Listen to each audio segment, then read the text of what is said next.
This is a 2001 Honda Civic, replacing the hood latch cable. To help with pips, you're going to need a 10mm socket with a 3-inch extension, which helps. You can use either a 1/4-inch drive or a 3/8 drive. Then what also helps on the hood latch is a 10mm quick wrench or 10mm wrench, whichever you have, for removing the latch itself. Now what you're going to run into is you're going to have to remove this cover. However, I have more off because I have more issues with this car, and it smells like a dead animal or something in here. It's horrible. Anyways, you have 2 push clips that will clip into the body itself.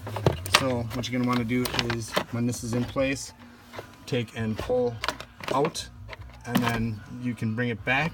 And then if your handle is still on your hood latch, you're going to have to just kind of fish it out and around it.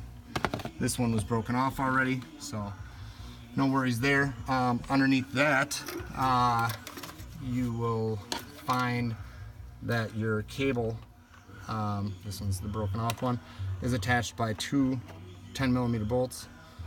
Remove those. That's going to free up your cable. Then go around your hood and remove 3 10mm bolts, which are on your hood latch itself. Okay, this is the right way. Alright, no, that's the wrong way. So as it's sitting on there, you have 2 10mm bolts on the left hand side, 1 on the right. You're going to want to remove your plastic shroud, at least on the right side.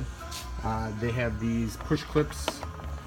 I'm just losing a couple. Anyways, these push inside, so you gotta release this top pin, which allows you to compress your push clip. And I use a tool like this, which is really nice and easy. Otherwise, if you don't have that, you can use 2 screwdrivers or a tool like this. This is actually a panel puller. Doesn't really work for those. However, you can kind of hook it in there to get a couple of these. I'm missing my other puller. So also a dental pick. This helps for a lot of miscellaneous crap. Sometimes just getting the heads of the push clips out of your inner liner is better. And a needle nose. You don't need a bent one. Actually, it was harder to do with the bent one. To compress this little clip that looks like a little person, this is the reason why you have to take this panel off right here, because behind here, this is actually around your cable, and you actually have to pinch that together to get that to pop free. You can leave it on your cable until you can get your cable to a spot where you can get that off. Then you're going to want to go around, remove your inner fender liner, or your splash shield. It's going to take 3 screws down here. I don't know, depends. This one's been replaced. They put it on wrong. They actually had the liner on the inside of these instead of on the outside, which it's supposed to be because that's a splash shield. Then there's a number of push clips on here. One, let's see, there's another one up in the back, right up in there. Another one off on this other side, up in the back. Can't really see, it's not focusing. And another one up in this side here. So if you don't take off the wheel, it's a little harder to get at, but you'll get it. So reason for taking that off is because there is a push clip, or not a push clip, but a container, or a clip, a wire holder.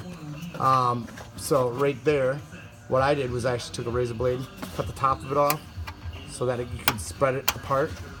And I'm not going to be able to do this where you can see it either. But anyways, you can spread that apart and leave that retainer in there for your next run of your cable and reuse it. So then before you pull your cable out, this is where I use this thin stainless steel tie wire.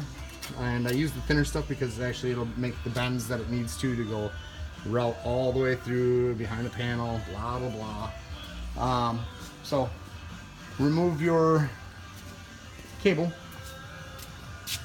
and the other thing I do is I take and twist your cable around behind the stop, twist it around twice, and then loop it back over itself, and make sure that you take the remaining and twist it the opposite way of, have it pointing the opposite way of which way you're pulling. So if you're pulling this way, you want that going that way so it doesn't hang up on anything else.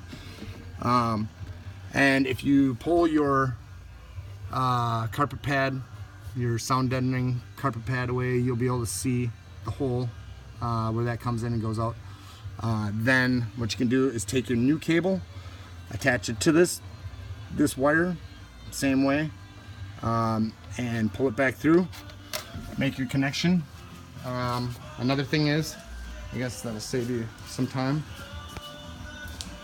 when you go to take your cable off of this, okay, now I need more light, it is actually fished through this holder. Okay, that's where your stop is. It actually has to fish, since my fingers are so stupidly clumsy, it actually has to fish underneath this part right here. So you're going to want to fully disconnect your cable from this holder right here, which keeps it in place. Fully disconnect it, and then you'll have a lot more play to get this cable stop out. And I guess pretty much just reinstall, hook that back up. Now you'll notice that there are some slotted adjustments. You might have to, I guess, make a note of where your bolt placement is on these, which you can usually tell by where your washers were sitting, so that your hood isn't you know, too far down, too far up. Reattach everything as you took it apart, and you should be good to go. But common problem with these cables, I don't know how many I've replaced now, they will actually break up in where this goes through the firewall, because there is a stopper that is supposed to be in the firewall itself, or well, going toward the firewall. This stopper comes free, that cable rubs, cuts through, and then you end up breaking off your end. So anyways, good luck, and it's not that bad. You just have some patience. All right, bye.